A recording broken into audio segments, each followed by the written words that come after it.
সাফ অনূর্ধ্ব-20 চ্যাম্পিয়নশিপের ফাইনালে ইন্ডিয়াকে টাইব্রেকারে 4-3 গোলে হারিয়ে কাঙ্ক্ষিত শিরোপা জিতে নিয়েছে বাংলাদেশ অনূর্ধ্ব-20।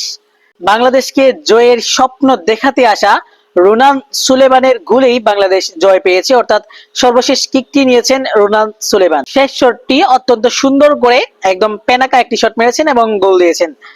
তো পুরো ম্যাচে যদি কথা বলতে চাই, বাংলাদেশ আসলে পিছিয়ে ছিল ম্যাচে। ইন্ডিয়া মানে হিসাব করতে গেলে ইন্ডিয়াই ভালো খেলেছে ম্যাচ, তবে বাংলাদেশ কিছুক্ষণ পরপরই অ্যাটাক করতেছিল, বিশেষ করে শেষ দিকের একটা অ্যাটাক। ডেকলান সুলেমান মাঠে নামার পর একটা বল বাড়িয়ে দিয়েছিল রোনাল্ড সুলেমানের দিকে, ওইটা যদি রোনাল্ড সুলেমান আর কি টাচ করতে পারতো, আমার ধারণা ওইটা একটা গোল হতে পারতো। যাই হোক, যেহেতু টাই ব্রেকারে জয় হয়েছে, তো আমার এদিকে আর কোনো আক্ষেপ নাই, বাংলাদেশ জিতেছে, এটাই বেশি। আসলে টাই ব্রেকারে একটা জিনিস দেখলাম যে নারে তাকবীর আল্লাহু আকবার, এই ধ্বনিটার একটা পাওয়ার দেখলাম আর কি।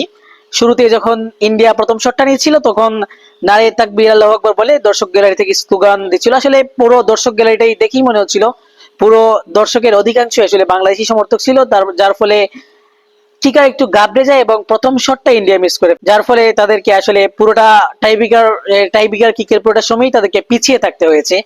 তো বাংলাদেশের চতুর্থ কিকটা বাংলাদেশ মিস করলে কিছুটা মানে হতাশা স্টেডিয়ামে দেখা গেলেও, যখন দেখা গেল রোনান সুলেমান বলটা হাতে নিয়ে এসেছেন কিক দিতে, তখন দর্শকের মনে কিছুটা আশা হয়তো অবশ্যই ছিল যে রোনান গোল করবেন এবং জিতিয়েই ছাড়বেন, এবং শেষ পর্যন্ত দেখা গেল এটাই। সুন্দর একটি পেনাকা শট মারলেন কিপার, মানে গুণাক্ষরও টের পাননি যে উনি এতটা ইজিলি একটা শট মারে গোল দিবেন এবং জিতে গেলেন। রোনাল্ড সুলেমানের বাংলাদেশের আগমনটা অত্যন্ত স্মরণীয় হয়ে থাকলো। দেখা যাক এরকম ট্যালেন্টকে এখন জাতীয় দলে সুযোগ দেওয়া হয় কিনা, কেননা দেখা যাচ্ছে এদের প্রতি যে অবিচারটা করা হচ্ছে, বিশেষ করে ডেকলান সুলেমানের প্রতি, আমার মনে হয় পুরোটা টুর্নামেন্ট জুড়েই অবিচার করা হয়েছে। মানে যত এই ডেকলান সুলেমান জয় মিনিটে খেলেছে, অত্যন্ত ভালো খেলেছে, বিশেষ করে সেমিফাইনাল এবং ফাইনালে বেশ কিছু চান্স ক্রিয়েট করেছে এরা দুজন।